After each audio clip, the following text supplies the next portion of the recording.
మరి ఈ లోకంలో మనందరినీ దేవుడు సృష్టించక మునుపు మనకు కావలసిన వాటన్నిటిని ఆయన ముందే రెడీ చేసి మనల్ని లైన్లోకి తీసుకొచ్చాడు. మనం పుట్టకముందే మనకు కావలసిన వాటన్నిటినీ దేవుడు సిద్ధపరిచి ఎలాగైతే మన ఉనికిని తీసుకొచ్చాడో, మనల్ని ఉనికిలోకి తెచ్చాడో, ఆనాడు ఆదాం హవ్వలకే కాదు, ఈనాడు ప్రస్తుత ఉనికిలో ఉన్న నీకు సహా నీ ఆరంభం నుంచి ముగింపు వరకు, వింటున్నావా? నీ ఆరంభం నుంచి ముగింపు వరకు నీకు కావలసినవన్నీ ముందే రెడీ చేయబడ్డాయి.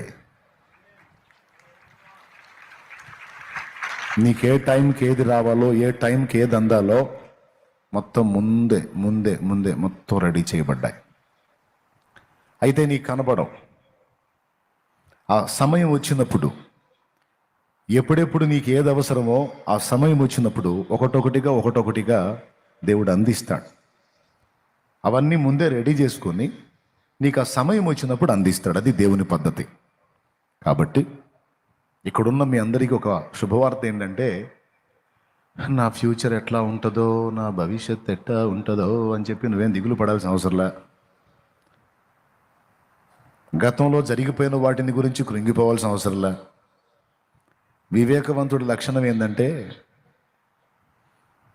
గడిచిపోయిన గతం మనం మార్చలేం, అది అయిపోయింది. భవిష్యత్తు మనం చూడలేదు, మన కళ్ళ ముందు ప్రస్తుతం నేడు ఉంది. కాబట్టి రేపు దాని సంగతులను గురించి విచారిస్తుందే. నువ్వు ఈరోజు ఉన్నావు కనుక ప్రజెంట్ నేను నీకు అప్పగించింది చూసుకుంటా ముందుకెళ్ళిపో. గతం వదిలేసాయి, భవిష్యత్తును నాకు అప్పగించేయి. నేను చెప్పినట్టు ప్రజెంట్లో నేను చెప్పినట్టు నువ్వు నడుచుకుంటూ వెళ్ళు. నీ గతాన్ని, నీ భవిష్యత్తును రెండింటినీ శాసించగల దమ్ము నాకుంది అంటాడు దేవుడు. అర్థమైతే స్తోత్రం చెప్పు. వివేకవంతులు చేయాల్సింది ఏంటంటే, గడిచిపోయిన గతంలో గురించి కృంగిపోయి ఆలోచించి దిగులు పడి విచారపడి అక్కడే కూర్చోవటం కాదు వివేకవంతుడి లక్షణం. నువ్వు ఎంత ఆలోచించినా, ఎంత కృంగిపోయినా, ఎంత కుమిలిపోయినా, ఎంత ఏడ్చినా, ఎంత ఫీల్ అయినా, గడిచిపోయిన గతాన్ని మళ్ళీ నువ్వు వెళ్ళి మార్చగలవా? అయిపోయింది, ఆ కాలం దాటొచ్చావు. ఇంకెందుకు దాని గురించి మాట్లాడుకోవటం? కానీ కొంతమంది మనస్తత్వం ఎట్లా ఉంటుందంటే, అది నిన్న మొన్నట్లో బతుకుతుంటారు. అప్పుడు అలా జరగకుండా ఉండాల్సింది, అప్పుడు అలా చేయకుండా ఉండాల్సింది, నా కర్మగాలు అలా చేశాను, ఎందుకో నా ఇట్లా అని ఎప్పుడన్నా చూడు, గతం గతం గతం గతం. మార్చలేని గతాన్ని గురించి నువ్వు ఆలోచించడం దేనికి? వేస్ట్ కదా. నువ్వు శాసించగల నేడుంది, నువ్వు శాసించగల రేపుంది. నువ్వు దాని మీద దృష్టి పెట్టాలి, గతాన్ని కాదు. పొడుస్తున్న ప్రతి సూర్యోదయం, ప్రతి ఉదయం నీకు ఒక పాఠం నేర్పుతుంది. నిన్న అయిపోయింది, ఈరోజు మళ్ళా నేను క్రొత్తగా ఉదయిస్తున్నట్టుంది కదూ, మళ్ళా నీకు ఒక నూతన శుభోదయం. అలాగే నీ డే కూడా క్రొత్తగా మళ్ళీ నువ్వు ఎందుకు మొదలు పెట్టకూడదు? గడిచిపోయిన దాన్ని ఆలోచించడం కాకుండా ఈ రోజు నుంచి నూతనంగా నువ్వు ఎందుకు అడుగులు వేయకూడదు? మరొక ప్రయత్నం నువ్వు ఎందుకు చేయకూడదు? పొడుస్తున్న ప్రతి ఉదయం నీకు ఒక నిరీక్షణ సంకేతం. దేవుడే మౌనంగా నీతో మాట్లాడుతుంటాడు. కాబట్టి గతం వద్దు, భవిష్యత్తును కూర్చున్న భయము వద్దు. అన్నీ ముందే సిద్ధపరచబడ్డాయి అని నమ్ముతున్న వాళ్ళు ఎంతమంది ఉన్నారో చేతులు ఎత్తండి. అవునండి, ఒక మాట చెప్తా. మీ అమ్మ కడుపులో నువ్వు పడ్డదని నీకు తెలుసా? తెలిస్తే నాకు తెలుసా అన్న వాళ్ళు చేతులు ఎత్తండి. మీ అమ్మ కడుపులో నువ్వు ఉన్నప్పుడు ఏం జరుగుతుందో నీకు తెలుసా? మరి నువ్వు బయటికి రాకముందే నీ కడుపుకు మేత రెడీ చేశాడుగా ఆయన. అమ్మనే ఉపయోగించి నీ పొట్టకంత ఆహారం దొరకటానికి అమ్మ నుంచి పాల ఉత్పత్తిని ఏర్పాటు చేసి ఆమె పాలతో నీ కడుపు నింపాడుగా. పళ్ళు నువ్వు తెచ్చుకున్నావా, దేవుడు ఇచ్చాడా? 6 నెలలు అయితే పాల బలం చాలదు, మేత నవలాల నువ్వు.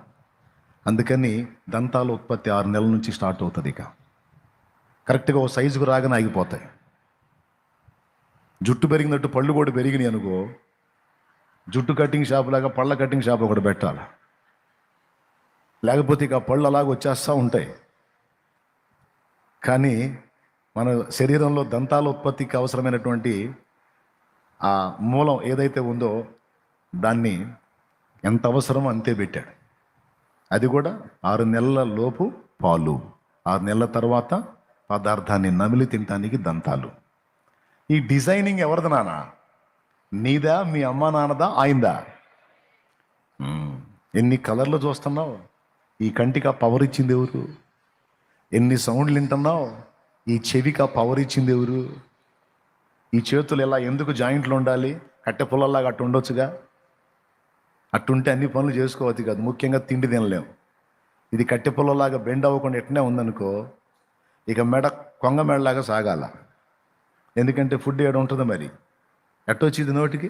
ట్రై చేయండి, చూడు ఎంత ప్లాన్. ఇక్కడ ఒక జాయింట్ పెట్టాడు, ఇక్కడో జాయింట్ పెట్టాడు, ఇక్కడో జాయింట్ పెట్టాడు, వేళ్ళకు కొన్ని జాయింట్లు ఇచ్చాడు. అంత జాయింట్ల మయం ఇది. ఎవడండి దేవుడు లేడన్న నిద్రమోహముడు?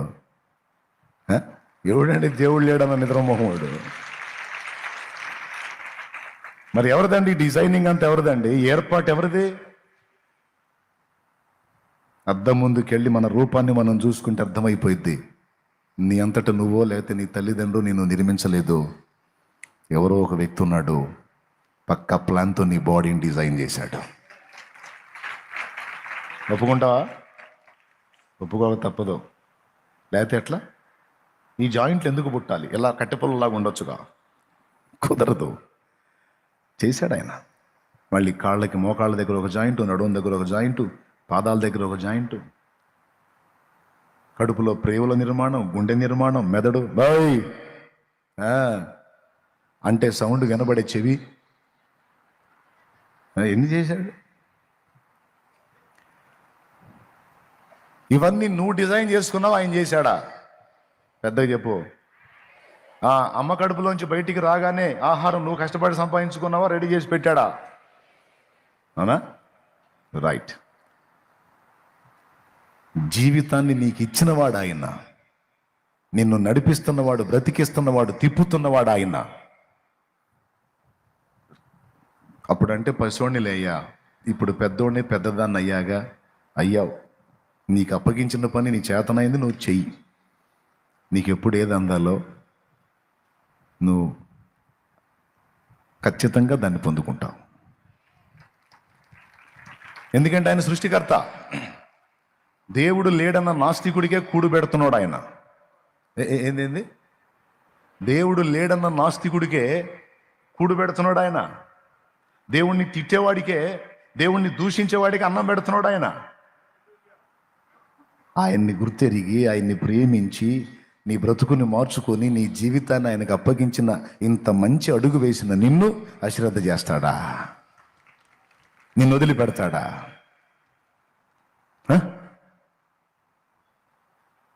వదిలిపెట్టడు అన్నోళ్ళు చేతులు ఎత్తండి.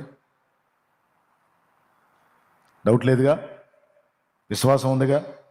ప్రశాంతంగా ఉండండి. ఇక ఆలోచనలు తీసేసుకోండి. అది ఎట్ట చేయాలి, ఇది ఎట్ట చేయాలి, ఆ పెట్ట కట్టాలి, ఈ తిప్పలేదని అస్సలు టెన్షన్ పడద్దు. నీకు చేతనైనంత మట్టుకు చేసావు, నీకు అలివి కాల కానప్పుడు ఆయనకి వెళ్ళి చూడు. నీకు వల్ల కానిది దేవుడికి కూడా వల్ల కాదని పొరపాటును కూడా అనుకోవద్దు. నీ కెపాసిటీ ఎంత? 6 అడుగులు. ఆయన ఆకాశ మహాకాశాలు పట్టజాలన్నవాడు.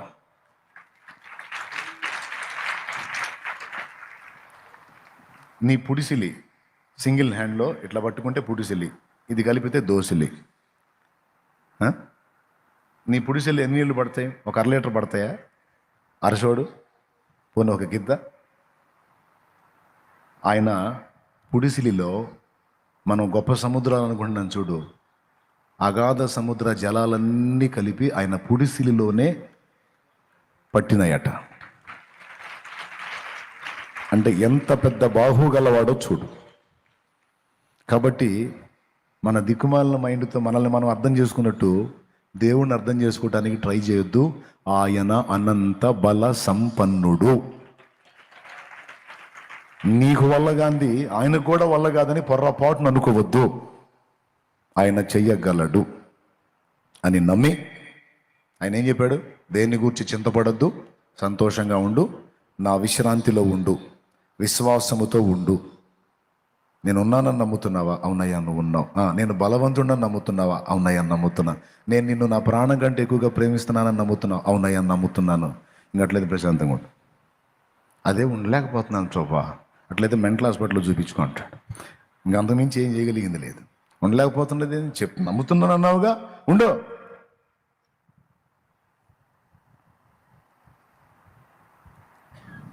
నేను చేసేది అదే. అలివైనంత వరకు చూస్తా, మల్లబడింది అనుకో ఇంక జుట్టు పీకిన లేదు, టెన్షన్ పడేది లేదు. కాసేపు ఆయన గురించి ఆలోచించుకుంటా. నా జీవిత ఆరంభం నుంచి ఇప్పటిదాకా ఎన్ని కార్యాలు చేశాడు, ఇన్ని చేసినోడికి ఇది అడ్డం తిరిగిద్దా? అట్లంటే అయిపోదా? ఆయనే గదులు తళ్ళే, అయ్యా నువ్వు చూసుకో అని అప్పచెప్పి వదిలేస్తా. అలా నేను వదలకపోతే ఎప్పుడో పిచ్చి హాస్పిటల్లో చేరేవాడిని. తెలుసా మీకు? చేరలేదు అంటే కారణం నా భారం అంతా ఆయనదే. బంధు బాంధవ్యాల బాధ వలదు, బరువు బాధ్యతలన్న భయము వలదు. ఓయ్ ఎవరా హార్న్ కొట్టేవాళ్ళ? ఇప్పుడే చెప్పా.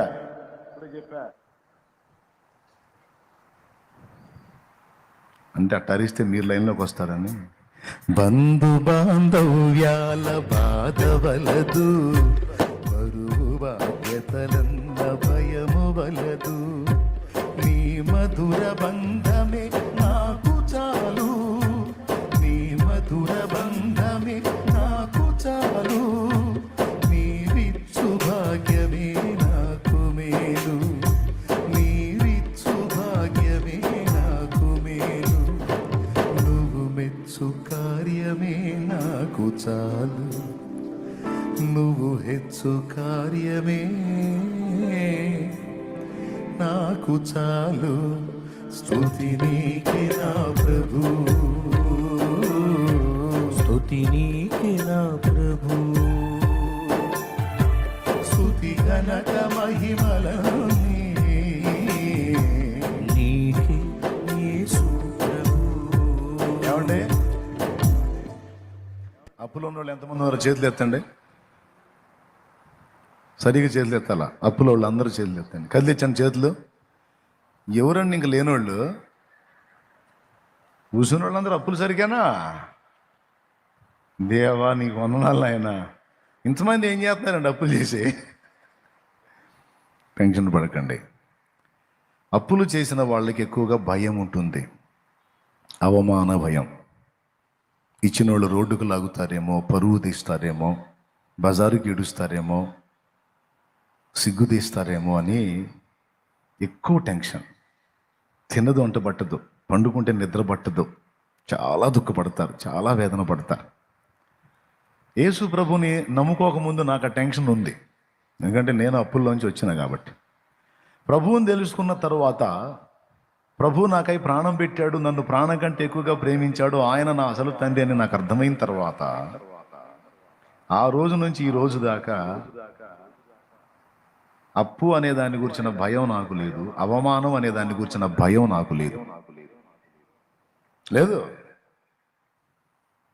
నేను ఒకటే నమ్మా, నన్ను ఆయన అవమానానికి అప్పగిస్తే, తమ్ముడు నేను జాగ్రత్తగా ఒకసారి స్తోత్రం చెప్పండి, అందరూ చెప్పండి, గట్టిగా చెప్పండి.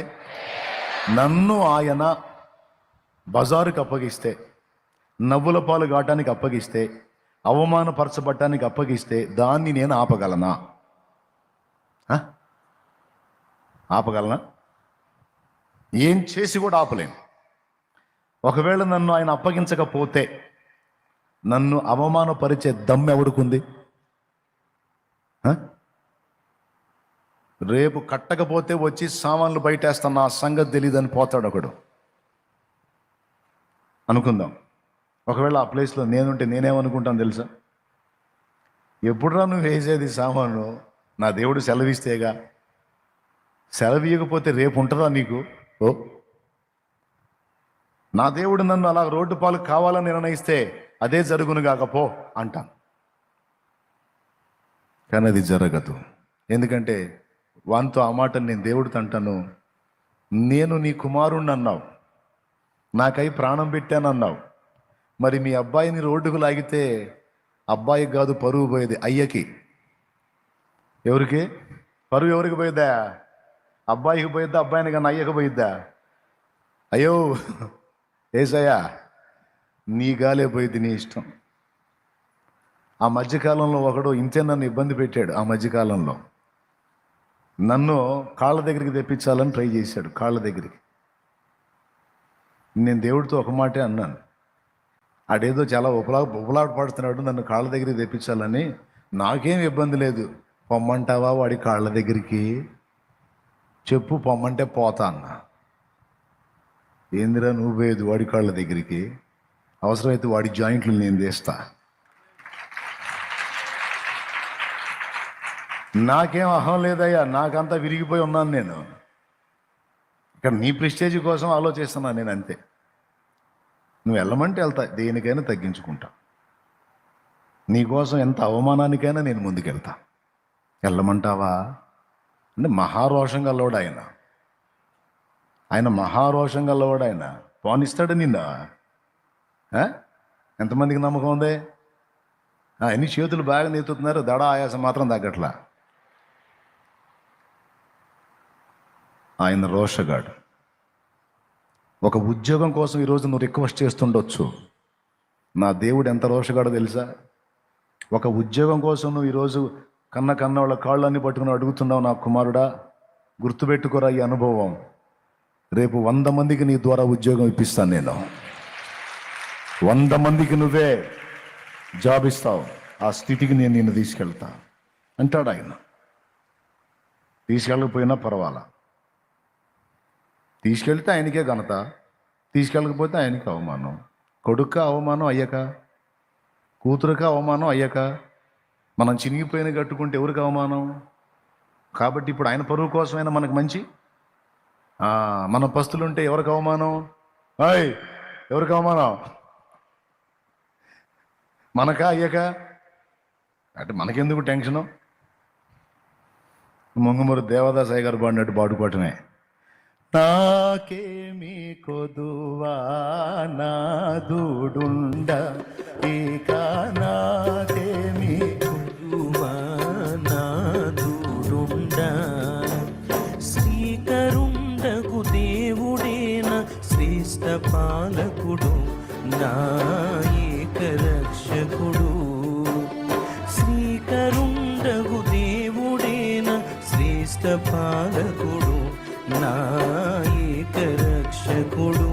గనుక నాకేమి కొదువా నాదుడుండ, ఇక నాకేమి కొదువా నాదుడుండ. మీరాగండి, వీళ్ళ చేత పాటిద్దాం. ఇప్పుడు నేనేం పలికానో మీరు పలకండి. నా ముందు కూర్చున్నలో పాడాలా? నాకేమి కొదువా నాదుడుండ, ఇక నాకేమి కొదువా. శ్రీకరుండగు దేవుడే నా శ్రేష్ఠ పాలకుడు, నా ఏక రక్షకుడు. శ్రీకరుండగు దేవుడే నా శ్రేష్ఠ పోషకుడు, నా ఆత్మరక్షకుడు. గనుక నాకేమి కొదువా, ఇక నాకేమి కొదువా. దేవునికి మహిమ. అయ్యా అప్పులు ఊరకైనయా? ఇది ఉండబట్టి నాయన నువ్వు వచ్చాడు కూర్చుంది. అమ్మోయ్, లేదా పొర్రపాటును కూడా రావమ్మ నువ్వా? అబ్బో, నువ్వు మామూలు మిడిమేళమా? మొత్తం ఎక్కడిదక్కడ గుచ్చి కూర్చోబెట్టాడు ఇక్కడ తెచ్చి. లేకపోతే అమ్మో బజార్లో పగిలిపోవాలా నీ దెబ్బకి? ఇప్పుడు హల్లెలూయా స్తోత్రం నాయన, నాయన చిన్న చిన్నగా ఉండినేస్తున్నాడు నాయన, హల్లెలూయా అనుకుంటున్నావు ఇప్పుడు. ఏమంటావు? నిజమా కాదా? ఆయన ముళ్ళు కూర్చోబట్టే లైన్లోకి వచ్చాం. కాబట్టి గుర్తుపెట్టుకో, ప్రతిదీ నీకు ముందే సిద్ధపరచబడింది. ఆ సమయం వచ్చినప్పుడు ఒక్కడు కూడా నిన్ను అడిగేవాడు లేకుండా నా యేసై చేస్తాడు. ధైర్యం వచ్చిందా? ఇంకా డౌట్ ఉందా? ఇంకా డౌట్ పడితే నేను చేయగలిగింది ఏం లేదు. చాలా క్లియర్గా, చాలా సహజంగా అందరికి అర్థమయ్యేటట్టు చెప్పా. చదువు రాని వ్యక్తికి కూడా అర్థమయ్యేటట్టు చెప్పా. ధైర్యం తెచ్చుకోండి. సరే, ఇప్పుడు ఒక్క మాట చూపిస్తా. దేవుడు ముందుగా అన్నీ సిద్ధపరిచి ఆదాము హవ్వలను తీసుకొచ్చి వాళ్ళని ఆశీర్వదించి, మీరు భూమిని ఏలండి, భూమి రకరకాల చెట్లను, ఆ చెట్ల నుంచి వచ్చినటువంటి ఫలాలను మీకు ఇస్తుంది, మీరు చక్కగా తిని నన్ను మయంపరుస్తూ ప్రశాంతంగా ఉండండి. బా, ఏం ఏం లైఫ్ సార్, ఏం లైఫ్, ఏం జీవితం. మళ్ళీ ఒంటరిగా చేశాడా? తోడు, ఒకరికొకరు తోడు, శుభ్రంగా తినటం, దేవుణ్ణి స్తుతించుకోవటం, ఇద్దరు హాయిగా ఆ తోటంతా సంచరించటం. ఏం లైఫ్ కదా. వాళ్ళు ఏం చేశారు? కొద్ది రోజులు బాగానే ఉన్నారు. తర్వాత దేవుడు 100 ఆజ్ఞలు వాళ్ళకి ఒకే ఒక ఆజ్ఞ ఇచ్చాడు. 100 ఆజ్ఞలు ఇయటానికి 100 మంది లేరు, అక్కడ ఇద్దరే ఉన్నారు. కాబట్టి వాళ్ళకు ఒకే ఒక ఆజ్ఞ ఇచ్చాడు. నిషేధిత ఫలం ఒకటి చూపించి, ఈ తోటలో ఉన్న ప్రతి చెట్టు ఫలము మీరు తినొచ్చు, కానీ మంచి చెడుల తెలివినిచ్చే ఆ పండు, ఆ వృక్షపు పండు మాత్రం మీరు తినొద్దు. ఇది ఒక్కటి మీరు చూసుకోండి. అది తిను దినమున మీరు నిశ్చయముగా చస్తారు. అది మీకు రాకుండా ఉండాలంటే నేను చెప్పినట్టు చేయండి అని చెప్పి వాళ్ళని నా తోటలో వదిలేశాడు. ఆశీర్వదించి వాళ్ళకి అన్ని సౌకర్యాలు ఏర్పాటు చేసి. ఈరోజు మనం తెచ్చుకున్న దరిద్రాలు ఎందుకు తెచ్చుకుంటామంటే, దేవుని మాట పెడచెవిని పెట్టి, దేవుడు ఎంత క్లియర్గా మాట్లాడుతున్నా, ఎంత జాగ్రత్త చెప్పినా వినకుండా, భయపడకుండా మూర్ఖంగా చేసిన చేష్టల ఫలితంగా మనం దరిద్రాన్ని తెచ్చుకుంటాం. అది ఏ రూపంలో దరిద్రమైనా. ఒకళ్ళకి అప్పు రూపంలో ఉంటుంది, ఒకళ్ళు రోగం రూపంలో ఉంటుంది, ఒకళ్ళు కేసు రూపంలో ఉంటుంది, ఒకళ్ళ సమస్యల రూపం, రకరకాల సమస్యలుగా ఎవరు ఏ విధంగా అనుభవిస్తున్నా వాటి కారణం ఏంటంటే అవిధేయత ఫలం. అందరు చెప్పండి, ఏ ఫలం? ఏది ఇంకోసారి చెప్పండి. అవిధేయతకు వచ్చిన ఫలం. ఏదైనా తోటలో వాళ్ళు శోధించబడి సర్పం చేత దేవునికి వ్యతిరేకంగా ఆలోచించి అన్ని పండ్లుంటే అన్ని వదిలిపెట్టి దేవుడు వద్దన్న పండే తిన్నారు. తిన్నందున పాపం ప్రవేశించింది. దేవుని ఆజ్ఞను తృణీకరించుట, ఆజ్ఞ అతిక్రమమే పాపం, అది ప్రవేశించింది. ఆ పాపం ప్రవేశించిన తర్వాత దేవుడు అన్న మాట ఒక్కసారి చూడండి. ఆదికాండం 3వ అధ్యాయం 17వ వచనం చూడండి. ఆయన ఆదాముతో, నీవు నీ భార్య మాట విని తినవద్దని నేను నీకు ఆజ్ఞాపించిన వృక్షఫలములు తింటివి గనుక నీ నిమిత్తము నేల శపింపబడి ఉన్నది. ప్రయాసముతోనే నీవు బ్రతుకు దినములన్నీ దాని పంట తిందువు. అది ముండ్ల తుప్పలను గచ్చ పొదలను నీకు మొలిపించును. పొలములోని పంట తిందువు. నీవు నేలకు తిరిగి చేరు వరకు నీ ముఖపు చెమట కాచి ఆహారము తిందువు. ఏలయనగా నేల నుండి నీవు తీయబడితివి, నీవు మన్నే గనుక తిరిగి మన్నైపోదు అని చెప్పాను. ఒక్కసారి నాకెళ్ళి చూడండి. ఆ పక్కన వాళ్ళని కూడా ఒకసారి పలకరించండి. చేతులు కలపండి. ఒకసారి పక్కన వాళ్ళు ఒకసారి పలకరించండి. పక్కన వాళ్ళని చూసి కొంచెం పలకరించండి. పలకరించాను. బాగున్నారా అడగండి.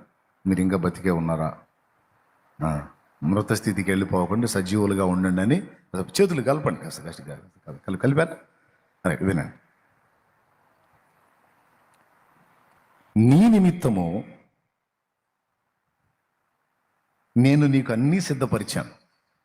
నిమిత్తము అంటే నీ కోసం నేను అన్నీ రెడీ చేసి, నువ్వు ఏ చాకిరీ చేయకుండా జస్ట్ నీళ్లు మలుపుకొని జస్ట్ చిన్న చిన్న సేద్యం చేసుకుంటే నీకు అన్నీ ఫ్రీగా వచ్చేటట్టు నేను ఏర్పాటు చేశాను. వేస్టేజ్ ఏది కూడా భూమి మీద లేదు. అప్పుడు ముళ్ళ తుప్పలు లేవు, గచ్చ పొదలు లేవు. భూమిలో నుంచి చెట్టు మొలిచిందంటే అది పండించేదే. అది ఫలం ఇచ్చేదే. అంటే వేరే చాకిరి ఏమీ లేదు, జస్ట్ నీళ్ళలా మలుపుకుంటా, అంటే ఏదో పని ఉండాలి కదా, అందుకని ఏదో చిన్న పని, అంతే తప్ప వేరే చాకిరి ఏది లేదు. నీ నిమిత్తము నేను అన్నీ సిద్ధపరిచాను అని చెప్పిన దేవుడు ఇప్పుడు ఏమంటున్నాడు తెలుసా? నీ నిమిత్తము నేల శపింపబడి ఉంది. ఇప్పుడు ఆయన చేశాడు తప్పు, ఆయన నిమిత్తం శపించబడితే సరిపోయింది. మనం కూడా ఇప్పుడు ఆ శాపమే అనుభవిస్తున్నాంగా.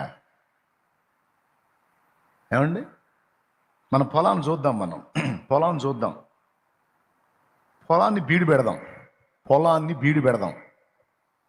ఏదైనా బీడుపడ్డ పొలం మామిడి తోటగా మారిందా? ముళ్ళ కంపలతో నిండిందా? ఎంతమంది చెబుతారో చెప్పండి. ఇప్పుడు మనకు కాస్త కూస్త పొలం వ్యవహారం తెలుసుగా. 1 ఎకరం పొలం ఉందండి, దాన్ని ఒట్టిగా బీడు పెడదామండి, అందులో ఏం మొలుస్తాయి మీరు చెప్పండి? మామిడి చెట్లు కానీ, అంజూరపు చెట్లు కానీ, ద్రాక్ష తోటలు కానీ అందులోంచి వస్తాయా? పొర్రపాటును కూడా రావు. మరేం వస్తాయి?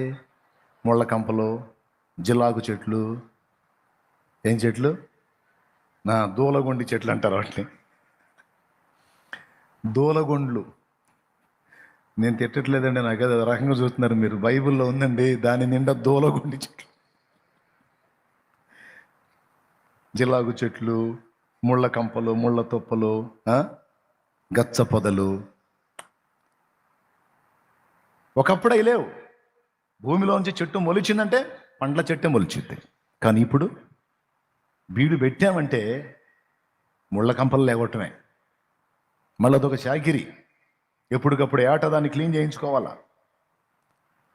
ఎందుకు ఈ పరిస్థితి వచ్చిందంటే నీ నిమిత్తం నేల శపించబడింది అన్నాడు. నేనంటాను, ఆయన తప్పు చేశాడు, ఆమె తప్పు చేసింది, వాళ్ళని తన్ను, వాళ్ళ కోసం వాళ్ళు ఉన్న అంతవరకు శపించు. మేమేం చేసామయ్యా? అదేంది ఆ ఎఫెక్ట్ మా మీద కూడా చూపిస్తున్నా? ఆ శాలితీలు 2 పోయిన తర్వాత మళ్ళీ నేల ఆశీర్వదించబడి మంచి మంచి పండ్లు చెట్లు రావాలి మాకు. ఇదేంది అసలు అలా కంటిన్యూ చేసావింది? ఏమిటి నాయనా, ఎందుకు నాయనా అని అడుగుదాం. దానికి ఆయన ఇచ్చే సమాధానం ఏంటంటే, వాళ్ళ ద్వారా వచ్చిన పాపం వాళ్ళ ఒక్కళ్ళతో పోలా, వాళ్ళ రక్తం పంచుకు పుట్టిన మీలో కూడా ప్రవేశించింది. వాళ్ళ దగ్గర ఏ చేష్టాలు ఉన్నాయో మీ దగ్గర కూడా అయ్యే చేష్టాలు ఉన్నాయి. అందుకని ఆ పాపం కంటిన్యూ అయింది, దాని తాలూకు వచ్చిన ఆ శాపం కూడా కంటిన్యూ అయ్యింది అన్నాడు. అర్థమైందా? మరి ఇప్పుడు మాకు విమోచన ఎట్ట నాయన? ఆయన ఎప్పుడో చేసిన దానికి మేమందరం బలి పశువులం అయ్యాంగా. మరి పుట్టేటప్పుడు మాలో పాపం ఉందని మాకు తెలియదుగా. మేము పాపం చేసినందున పాపం రావటం కాదు, పుట్టటమే ఆ దరిద్రపు జబ్బుతో పుడుతున్నాం, పాపము అనే రోగంతో. అది మాకు తెలియకుండా వచ్చింది కదా. అది మాలో ఉన్నందునే కదా ఆ పనులు చేస్తున్నాం మేము. దానికి మేము బాధ్యులం కాదు కదా, వాళ్ళు కదా. మరి వాళ్ళు చేసినటువంటి దానికి మేము బలి పశువులు అయ్యాం కదా, మరి మా గతి ఏమిటి అని మనం అడుగుతామా, అడగమా? ప్రశ్న ఎంతమందికి అర్థమైందండి? నిజంగా అర్థమై చేతులు ఎత్తారా? ఇప్పుడు వాళ్ళు చేసిన దానికి మమ్మల్ని బలి పశువులను చేస్తున్నావు, మరి పుట్టేటప్పుడు అసలు మాకేం జరుగుతుందో మాకు తెలియట్లేదు. నువ్వేమంటున్నావు? పాపం సంప్రాప్తం అవుతుంది వాళ్ళ నుంచి మీకు అన్నావు.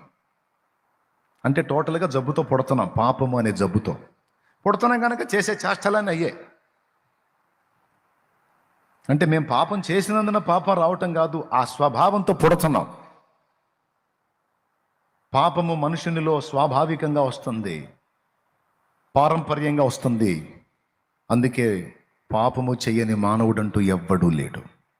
ఇది బైబిల్లో 2 చోట్ల కాదు, ఇంకా అనేక చోట్ల రాస్తుంది. నీతిమంతుడు లేడు, ఒక్కడు లేడు, ఏ భేదము లేదు. అందరూ పాపం చేసి దేవుడు అనుగ్రహించి మహిమను పొందలేకపోవచ్చున్నారు. ఏ భేదము లేదు అంటే ఆడ, మగ, పిల్ల, పెద్ద, ధనిక, బీద, ఆంధ్ర, తెలంగాణ, తమిళనాడు, కర్ణాటక, ఏమండి, America, Russia, China, Japan, Pakistan, Kazakhstan, ఏ భేదం లేదు. ప్రాంతీయ భేదం లేదు, జాతి భేదం లేదు, కుల భేదం లేదు, లింగ భేదం లేదు. అందరూ పాపము చేసి దేవుడు అనుగ్రహించు మహిమను పొందలేకపోతున్నారు. నీతిమంతుడు లేడు, కనీసం ఒక్కడు కూడా లేడన్నారు. ఇప్పుడు ఎవరు కాలర్ ఎగరేయటానికి లేదు, కానీ అన్యుల్ని టచ్ చేసి చూడు, ఎవరు నేనా, నా దగ్గర తప్పు ఉందని చూపించమని ఎవడో అంటాడు. ఈ చేతులు పైకి లాగుతా, పెద్ద మనిషి, ఆయమ్మో పెద్ద మనిషి, ఏ తప్పు లేదా, అసలు ఆ మాట అంటమే తప్పు అన్నాడు. యోహాను రాసిన పత్రిక మొదటి అధ్యాయంలో మనం పాపము చెయ్యలేదని చెప్పుకునేలా ఆయన అబద్ధీకునిగా చేసిన వారు మగుదుము. దేవుడిని అబద్ధీకునిగా చేయటం కంటే పెద్ద పాపం ఏముంది? కాబట్టి దేవుడి ముందు ఎచ్చులు పడకూడదు. ఏం పడకూడదు? మన భాషలో చెప్తాం, ఏం పడకూడదు? ఎగస్టాలు, మర్యాదగా నేను తేడా అయ్యాను ఒప్పుకోవాలా. నాటకాలు ఆడకూడదు దేవుని. మనుషులు అంటే ఎవరు, నేనా అంటే పెద్ద మనిషినయ్యా అంటారు మనుషులు. దేవుడు అనడు, నీ చిట్టా మొత్తం ఉంది ఆయన దగ్గర. నీ తలకాయలో ఏం తలంపులు పడతాయో, నువ్వు రహస్యంలో ఏం చేసావో, నువ్వు ఎప్పుడెప్పుడు ఏమేం చేసావో, నీ చరిత్ర మొత్తం ఉంటుంది ఆయన దగ్గర. కాబట్టి దిక్కు లేదు, గతి లేదు, ఒప్పుకొని తీరాలి ప్రతి ఒక్కరూ నేను పాపినని. దేవునికి స్తోత్రం. ఉందా భేదం? ఏ భేదము లేదు. అయితే బాధాకరమైన విషయం ఏంటంటే ఇది మనకు తెలియకుండా జరుగుతుంది. ఈ పాపం అనే జబ్బు మనలో స్టార్టింగ్లోనే ఎంటర్ అయినందున మనం ఆ పనులే చేస్తున్నాం. ఇప్పుడు వాడికి తెలియకుండా పుట్టుకలోనే మెంటల్ ఎఫెక్ట్ వచ్చిందనుకో, వాడికి పెరుగుతున్న కొద్దీ మానసిక రోగిగా, మెంటల్ అబ్బాయిగా పెరుగుతాడు. పుట్టక నుంచే వచ్చింది అది. ఇక వాడన్నీ వద్దన్న పనులు చేస్తాడు, పిచ్చి పిచ్చి చేష్టలన్నీ చేస్తాడు. వాడిని వాళ్ళమ్మ నాన్న శిక్షిస్తారా, కనికరిస్తారా? సరే, బయటోడివి నువ్వు కూడా వాడిని శిక్షిస్తావా, కనికరిస్తావా? వాయమ్మ మీ దగ్గర అసలు ఏ సౌండ్ లేదండోయ్, అమ్మా శిక్షిస్తావా, కనికరిస్తావా? ఎందుకు? పుట్టుకతో ఉంది కాబట్టి, పుట్టుక నుంచే పాపం వాడికి మతి స్థిమితం లేదు కాబట్టి, వాడు వచ్చి పెటామని నిన్ను కొట్టినా సరే నొప్పి పుట్టి పళ్ళు పటపట గురికి కూడా తీసి బాధలు అనిపించి కూడా వాడిని ఎగాదిగా చూసి వాడిని ఏమనం, వాళ్ళ అమ్మను చూసుకోండి పిచ్చోండి వదిలిపెడతారు బజార్లో, చూడు ఎంతలా దెబ్బ కొట్టాడో, తిరిగి కొడితేనేమో వాడికి ఏం తెలిసి కొట్టామంటారు, మళ్ళీ నా పరువు పోద్దే అని వాళ్ళ తల్లిదండ్రుల మీద తన్నులు నువ్వు వాడిని తన్నకపోగా వాళ్ళ మీద కోపడతావు. కానీ ఈయన మాత్రం వాడు మళ్ళా ఏ అనుకుంటే దగ్గర, ఒరే నీకు దండం పెడతారా,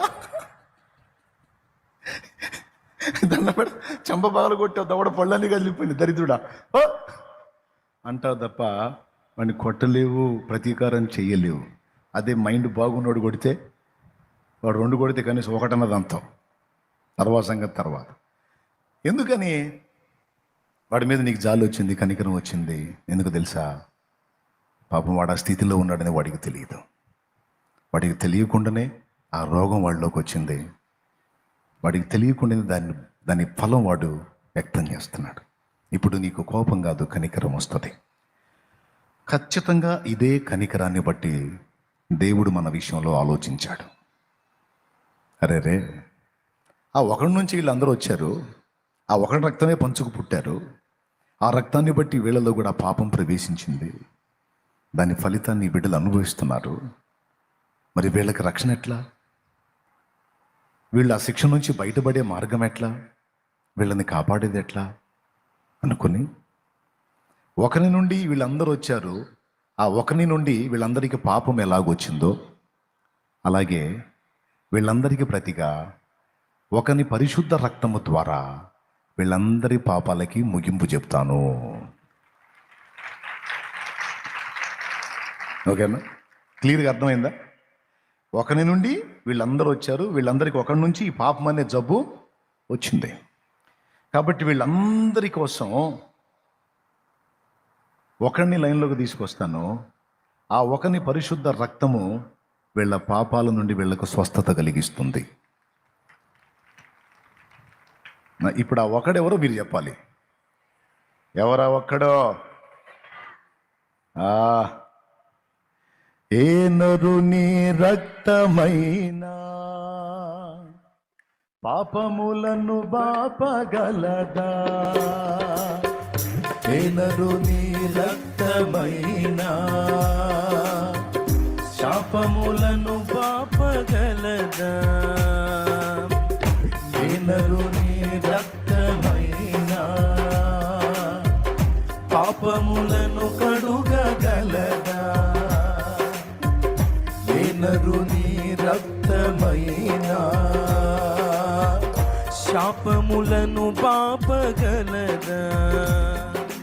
పాపాలనే కడిగి శాపాలనే బాపి, పాపాలని కడిగి శాపాలని బాపి పరిశుద్ధ పరచును నా యేసు రక్తము, పరిశుద్ధ పరచును నా యేసు రక్తము. యేసు రక్తము పరిశుద్ధ రక్తము, యేసు రక్తము అది దైవ రక్తము. యేసు రక్తము పరిశుద్ధ రక్తము, యేసు రక్తము అది దైవ రక్తము.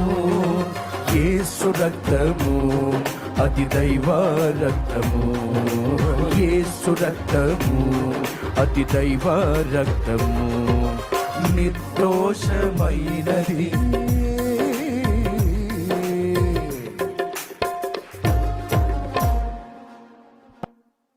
ఈ వార్త అందనోడి సంగతి దేవుడు చూసుకుంటాడు. వినండి, ఈ శుభవార్త నీకు తెలియకుండానే పాపం నీలోకి వచ్చి పాపం చేస్తున్న ఓ మనిషి చేసిన పాపాల ఫలం ఊరకబోతున్నానా, దానికి శిక్ష పొందాలా, అది ధర్మశాస్త్రం చెప్తుంది.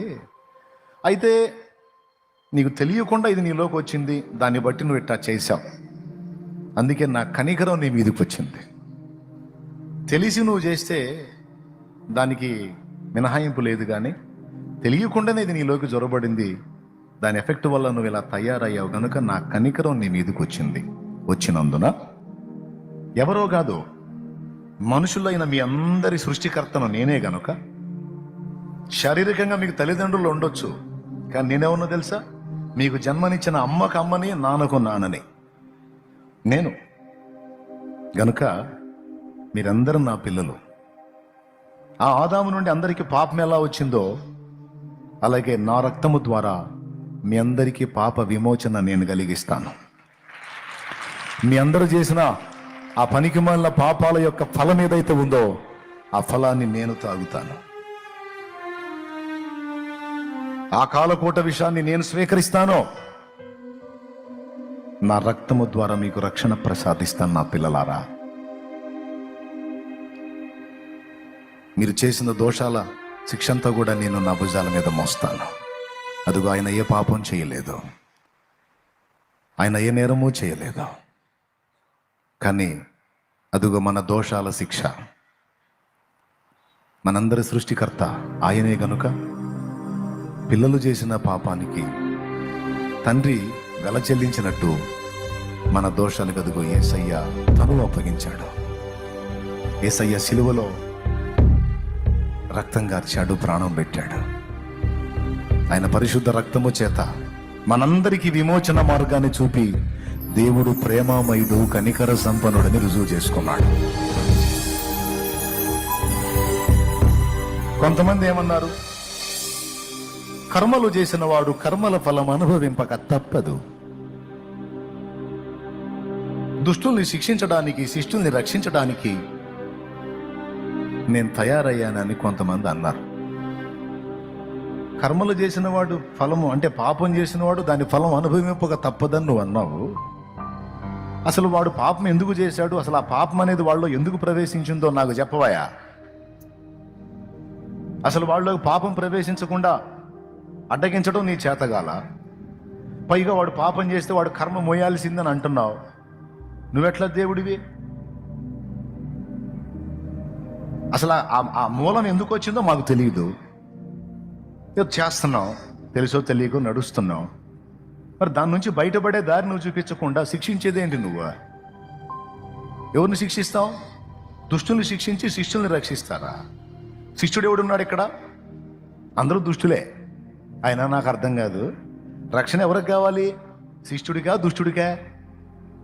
నాశన మార్గంలో ఉంది ఎవరు? శిష్యుడా దుష్టుడా? నరకానికి వెళ్ళేది ఎవరు? శిష్యుడా దుష్టుడా? తల్లి బాధపడితే చక్కగా ఉద్యోగం చేసుకునేవాడి కోసం బాధపడిద్దా, తాగి గాలికి తిరిగేవాడి కోసం బాధపడిద్దా? చెప్పండి అయ్యా. తల్లి త్యాగం చేస్తే చక్కగా జాబ్ చేసుకునేవాడి కోసం చేసిద్దా, ఈ గాలికి తిరిగేవాడి కోసం చేసిద్దా? ఏడిస్తే ఎవరి కోసం ఏడిచిద్ది? జాలి పడితే ఎవరి మీద జాలి పడిద్ది? ఆలోచిస్తే ఎవడి గురించి ఆలోచించిద్ది? అది అమ్మంటే. యేసయ్య ఏమన్నాడు తెలుసా? నేను పాపులనే పిలవవచ్చిద్దని అన్నాడు. ఎంతమందికి తమ పాపం అర్థమైందో, ఎంతమంది తమలో ఉన్న పాపాన్ని గుర్తించారో, ఎంతమంది ఆ పాప శాప బంధకాల్లో ఉన్నామని స్పర్శించారో వారందరిని విడిపించడానికి నేను వచ్చానన్నా. ఒకే ఒక్క దేవుడు అందరి పాపముల కొరకు తన తరుమును బలిపెట్టినటువంటి ఏకైక దేవుడు ప్రభువైన యేసుక్రీస్తు ఒక్కడే.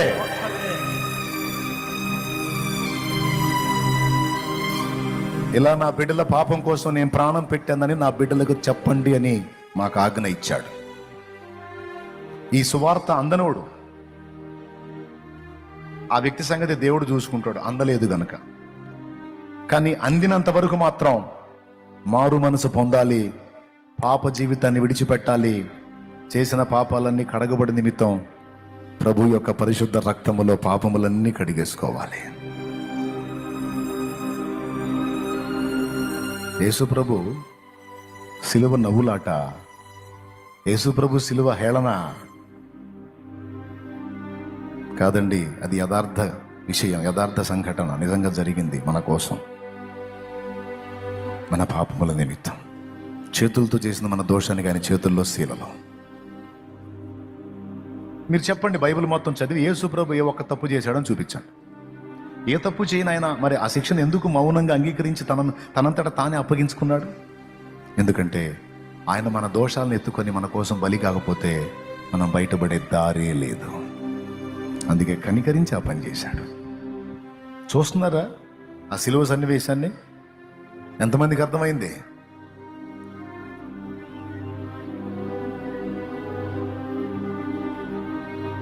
నిశ్చయముగా అతడు మన రోగములను భరించెను, మన వ్యసనములను సహించను. మన సమాధానార్థమైన శిక్ష ఆయన మీద పడెను. అతడు పొందిన దెబ్బల చేత మనకు స్వస్థత కలుగుచున్నది. మనుషులు చూడనులని వానిగా ఆయన చేయబడ్డాడు. యేసు సిలువ మరణ త్యాగం సర్వ మానవాళి పాపహరణం. పాపంలో పతనమైపోయిన మానవ జాతి మనుషులారా, ఇదిగో నా వైపు చూడండి. మీ దోష శిక్ష నేను వేసుకున్నాను. కేవలం నా యందు విశ్వాసం ఉంచి నమ్మి బాప్తిస్మం పొందండి. పాపం నుండి శాపం నుండి విడుదల పొంది నరకం తప్పించుకొని నిత్య జీవం చేరతారు. యుగ యుగాలు నాతో ఉంటారా, రండి అని ఆయన పిలుస్తున్నాడు. ఇంత క్లియర్గా నిన్ను విడిపించడానికి కనికరించి నీకోసం వచ్చినటువంటి ప్రభువుని గుర్తించి నువ్వు అడుగు వేయకపోతే రేపు నువ్వు శిక్షకు గురైనప్పుడు దేవుడి తప్పు ఏమీ ఉండదు. పాపాలు కడిగేసుకునే ఛాన్స్ నీకు ఇవ్వకపోతే అయింది తప్పు. ఇచ్చినా నిర్లక్ష్యం చేస్తే ఎవరు తప్పు? అది మీకు అర్థమైంది? బిరబిరా వచ్చేసారు. అర్థమయ్యే వచ్చారా? ఏదో పిలిచాళ్ళని వచ్చారా? ఎంతమందికి అర్థమయ్యే వచ్చారు? చేతులు ఎత్తండి. సంతోషం.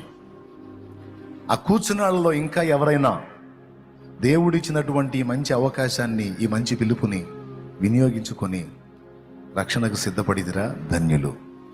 నిర్లక్ష్యం చేస్తే ఆయనకి సంబంధం లేదు, నాకు సంబంధం లేదు. మ్యాటర్ క్లియర్గా ఉందా? మ్యాటర్ క్లియర్గా ఉందా? ఎంతమందికి క్లారిటీ ఉంది చెప్పండి?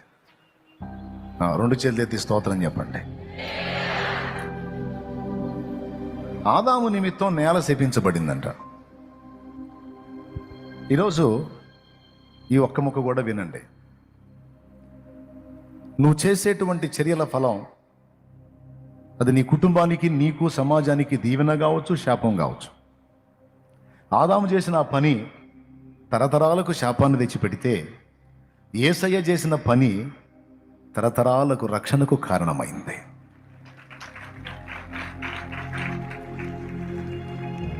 ఓకే. ఈరోజు ఇక్కడ కూర్చున్న రక్షణ పొందిన మీ అందరికీ, రక్షణ పొందడానికి వచ్చిన వీరందరికీ ఒక్క శుభవార్త చెప్తున్నాను నేను. జక్కయ్యను యేసు ప్రభు దర్శించినప్పుడు లూకాసు వార్త 19వ అధ్యాయంలో యేసు ప్రభు వస్తుంటే ఆ ప్రాంతానికి అంత గుంపు కొడి చూస్తున్నారు. ఊరు మొత్తం అసహించుకున్న మనిషి జక్కయ్య. సుంకపు గుర్తుదారుడు, ముక్కు పిండి డబ్బులు వసూలు చేస్తాడు, కనీకరం ఉండదు. ఆ జక్కయ్య కూడా యేసు ప్రభుని చూడాలనిపించి చూడటానికి ట్రై చేస్తే ఆయన పొట్టిగా ఉన్నందున చూపు అందల. లాభం లేదు, ఈ దరిద్రులు నన్ను చూడట్లేదు, పాపాత్ముడు నీకెందుకురా యేసు ప్రభు అన్నట్టు అడ్డం తగులుతున్నారు ప్రతి ఒక్కడు. నేనేం పొట్టోండి అయ్యా, వీళ్ళేం పొడుగోళ్ళు అయ్యారు, ఎట్లా చూడాలి యేసు ప్రభుని ఎట్లన్నా కానీ అని కొంచెం చకచక ముందుకు నడిచి ఆయన ఏ రోడ్లో వస్తున్నాడో ఆ దారి పక్కన ఓ మేడి చెట్టు ఉంటే ఆ చెట్టు ఎక్కి కూర్చున్నాడు. పొట్టోళ్ళు కొంచెం తెలివితేటలు ఉంటాయి, ఏం మరి ఏదో ఒకటి ఇయ్యాలిగా దేవునికి స్తోత్రం, హల్లెలూయా. ఉపయోగించాడు, పోయి ఆ చెట్టు ఎక్కాడు. ఏమనుకున్నాడంటే యేసును చూద్దాం అనుకున్నాడు, యేసును చూద్దాం అనుకున్నాడు. ఆ ప్రజలతో మాట్లాడుతూ యేసు ప్రభు అలా వస్తూ ఉంటే జక్కయ్య ఆయన చూస్తున్నాడు. యేసు ప్రభుని చూడగానే అతని హృదయంలో ఒక ఆలోచన కలిగింది. ఆహా, ఈయన బోధకుడు యేసు ప్రభు బాగానే ఉన్నాడు, నేను కూడా చూడగలిగాను ఆయన్ని. ఆయన పరిశుద్ధుడు. ఊరు మొత్తంలో రోసేసినోడు ఎవరన్నా ఉన్నారంటే అది నేనే. ఊరు మొత్తంలో రోసేసినోడు ఎవరన్నా ఉన్నారంటే అది నేనే. ఆయన మంచోళ్ళని ఆదరిస్తాడు, కానీ నాలాంటి పనికి మాలిన ఆయన కూడా అసహించుకుంటాడు. ఆయన కూడా ఒప్పుకోడు నాలాంటి వాడిని, ఎందుకంటే నేను మంచివాడిని కాదు. అయినా దేవునికి భేదం ఉండదుగా. దేవుడు మంచోళ్ళ కంటే చెడిపోయిన వాళ్ళని ఎక్కువగా చూస్తాడు కదా, పాపుల్నే కనికరిస్తాడు కదా. అయినా చూద్దాం అని చూస్తుంటే కరెక్ట్గా వస్తా వస్తా వస్తా ఆ చెట్టు దగ్గర ఆగి పైకి చూసి, జక్కయ్య దిగిరా, నేను ఎక్కడికి వచ్చానో తెలుసా, నీటిగా నయ్యా నేను వచ్చింది అన్నాడు. ఈ ఊరికి ఎందుకు వచ్చాను అనుకున్నావు? పెద్ద పెద్దోళ్ళ కోసం కాదు, పెద్ద పెద్దోళ్ళ కోసం కాదు, మంచోళ్ళు అనిపించుకున్న వాళ్ళ కోసం కాదు, నీకోసమే వచ్చాను. నశించిన దాన్ని వెతికి రక్షించడానికి వచ్చాను, పాపుల్ని పిలవ వచ్చాను, రా అంటే జక్కయ్య ఆశ్చర్యపోయి, చూస్తే చాలు అనుకున్నాను, కానీ నా దగ్గరకు వచ్చి నా కోసం నువ్వు రావటం ఏంటి? అర్థమైపోయింది. దేవుడు పరిశుద్ధుల్ని కాదు, నేను పాపిని అని వేదన పడుతున్నాడిని చూస్తాడు. నేను మంచివాడిని, నాకేం ఇబ్బంది లేదు అన్నోడిని టచ్ కూడా చేయడు. ఎందుకంటే నువ్వు మంచివాడివిరా, నువ్వు పరిశుద్ధుడివి, నీ సంబడం ఆడ తేలుస్తా. ఆడు పాపిని అని గుర్తించాడు, పాపాన్ని బట్టి నలిగిపోతున్నాడు, నేను వాడిని ఆదరిస్తా, వాడిని విడిపిస్తా. వాడు దీనుడు అయ్యాడు, నువ్వు నా దగ్గర ఏ పాపం లేదని విడిసిపడుతున్నావు, నేను అక్కర్లేదంటున్నావు, కానీ వాడు నేను పాపిని అని నన్ను ఆశ్రయిస్తున్నాడు, నేను వాని దగ్గరికి వెళ్తా, వాడిని విడిపిస్తా.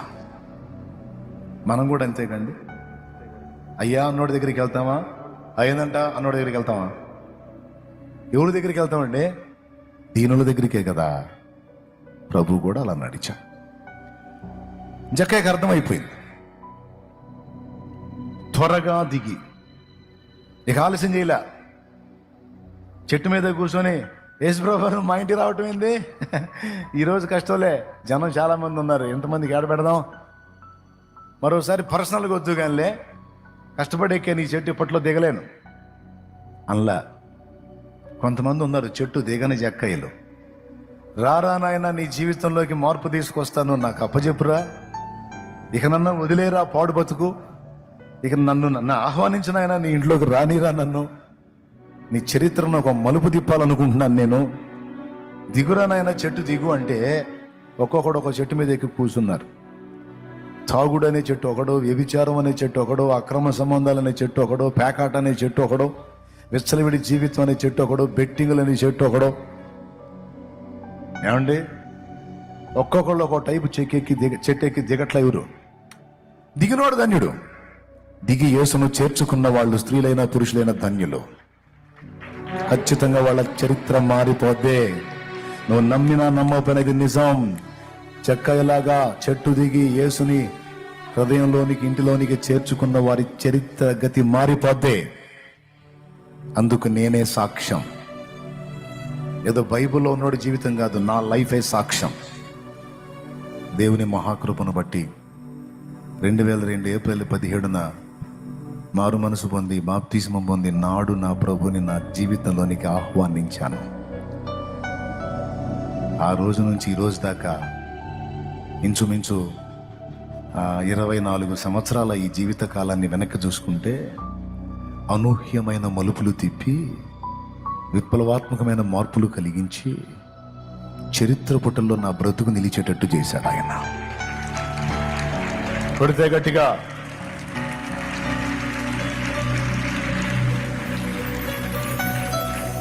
నేను కూడా అలాంటి అంధకార జీవితంలో ఉన్నాను. తాగుడు తెలుసు, తొందరపాటు తెలుసు, కొట్లాట తెలుసు, సిగరెట్ తెలుసు.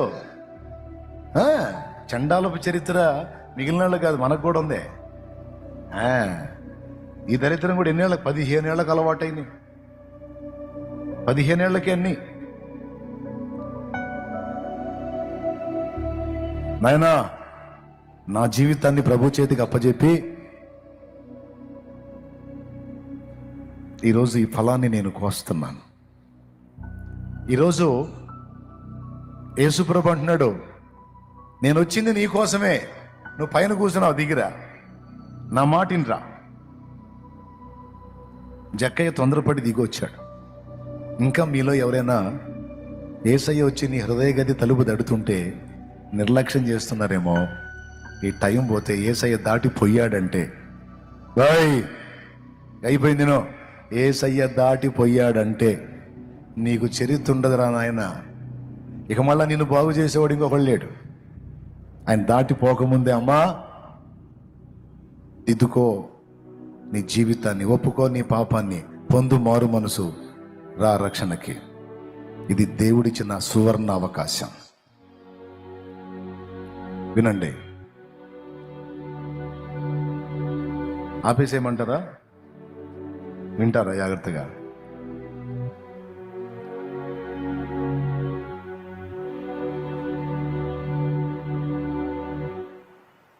ఇంటి దగ్గరికి వెళ్ళిన తర్వాత జక్కయ్య అన్న మాట మీకు తెలుసు, రాత్రి చెప్పాను.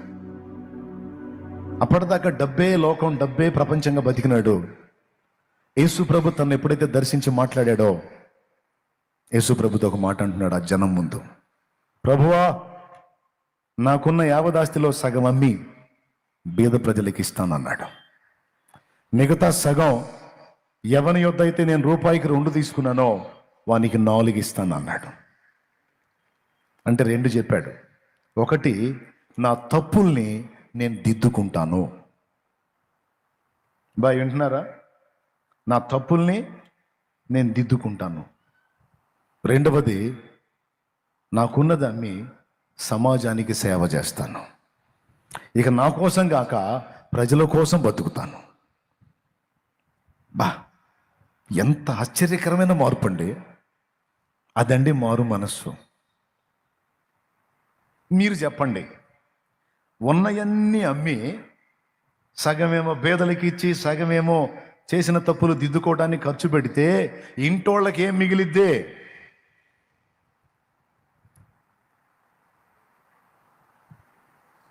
ఏం మిగిలిద్ది? మిగిలిద్ది. ఏం ముష్టి స్తోత్రం చెప్పండి. చేతులు ఎత్తట్లా, సాలిపోయినట్టుంది. 2 చేతులు ఎత్తట్లా. రైట్. ఇంటి వాళ్ళకి ఏం మిగిలిద్దా? మిగిలిద్దా? అందరూ రోడ్డుని పట్టమేగా.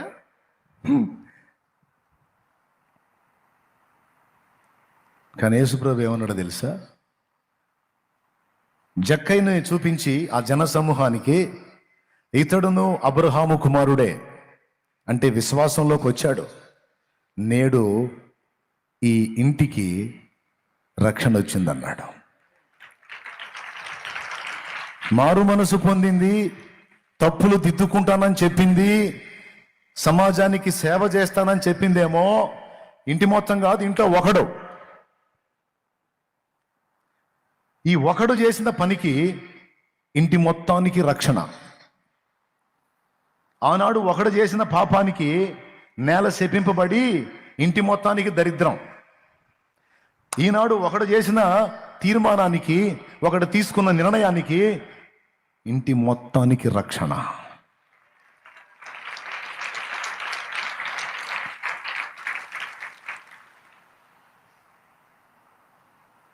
రెండు, ఒకటి చేసిన తప్పులు దిద్దుకోవటానికి నిర్ణయం.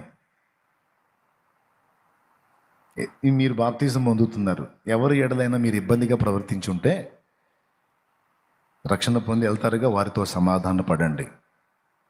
అక్క, ఒకప్పుడు నేను దురుసుగా మాట్లాడాను, అప్పుడు నేను ప్రభువుని ఎరగలేదు, ఈరోజు యేసయ్య నా జీవితంలోకి వచ్చాడు, నా అహం విరిగిపోయింది, ఒకళ్ళ మీద నేను గొప్పగా ఉండాలి, ఒకరికంటే ఇదిగా ఉండాలని ఆ గడుసుతనం నాలో పోయింది, నా ప్రభు విరగొట్టేశాడు, నేను ఇబ్బంది పెట్టినాక నన్ను క్షమించు అని నువ్వు ఈ చర్య చేయటం ద్వారా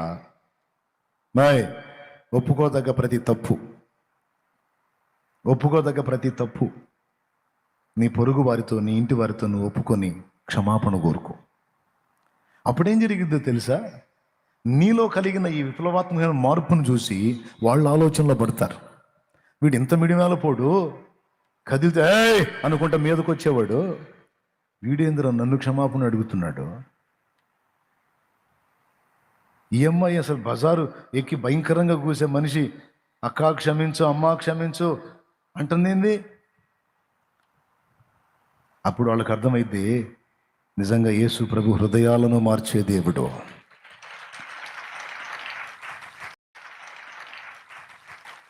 యేసు ప్రభు జీవితాలను మార్చే దేవుడు.